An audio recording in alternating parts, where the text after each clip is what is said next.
Let's head back to the voicemail of Truth and Reason one more time. I understand that the owner, Haslam, is as much to blame as the entire front office there for all the debacle of this team. But he's not going to fire himself.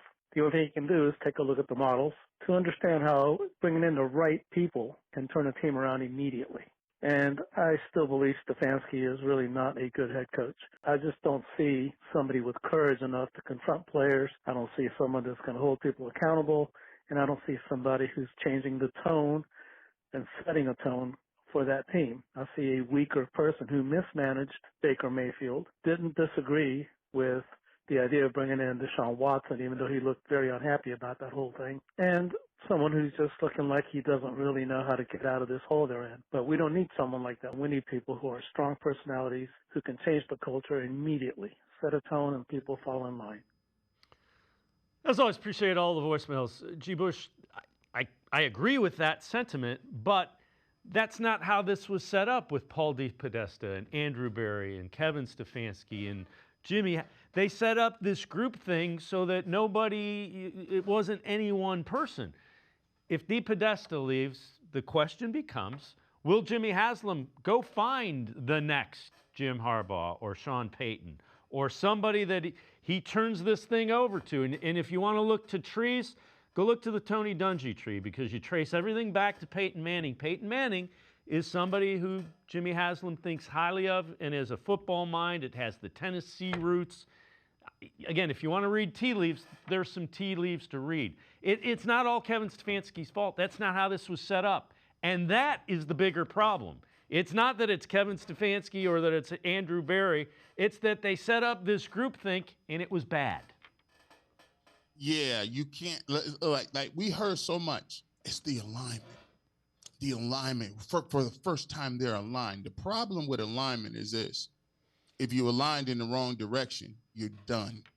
You don't even have nobody that has any sort of backbone or any sort of outside thinking that says, guys, maybe we're missing the boat on this thing. And so it's great if you are aligned and you're in the right direction. But if you're aligned in the wrong direction, you're in trouble. And if you look at it now that the head is gone and DePodesta is gone, what you're going to have is now people are going to say, when they bring you in and say interview for the Browns position, there's a bunch of stuff that's old and left over that you want no parts of. I always made the joke, and I made this before DePodesta went to the Rockies. I said, the Browns have talked about everything they're doing is trying to move to the new stadium and get the stadium done. It's been approved. They're going to break ground and do their thing, But here's the thing. I don't know nobody who builds a house from the ground up that takes the old furniture from their old house and moves it into the new house. Ain't nobody, but listen, if I got enough money to build me a house from the ground up, I want the custom paint. I want the custom furniture. I ain't bringing no new, only pictures I'm going to bring is my wedding pictures. That's all I'm going to do. Family photos. The rest of this stuff is new. And so if you want somebody to come in here and get you ready to go into that new building, you're going to be hard pressed to come into next year and the year after that with the same coach, the same general manager. You want a new, because the philosophy has to be different. Now, what is the drafting philosophy, right? And if you miss this time, again, think about it. You talk about we ain't going to be good for a couple years. If you take a quarterback and you miss on him, you set yourself back 5 more years. So you better be concrete in what you're doing, and guys better be in the same book. But at least what you can do, somebody should be telling Jimmy right now, hey, you know what we can sell? Hey, man, I can sell Cardell Tate.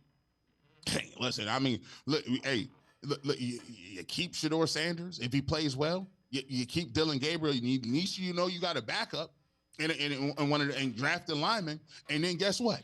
If they don't turn out to be good in 26, here's what you can do.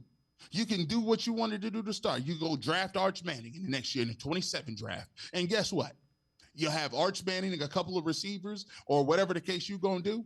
But having no question about where you're going, what you're planning on doing, and then drafting another quarterback and putting yourself in with this old furniture in the new house, ain't going to work, man.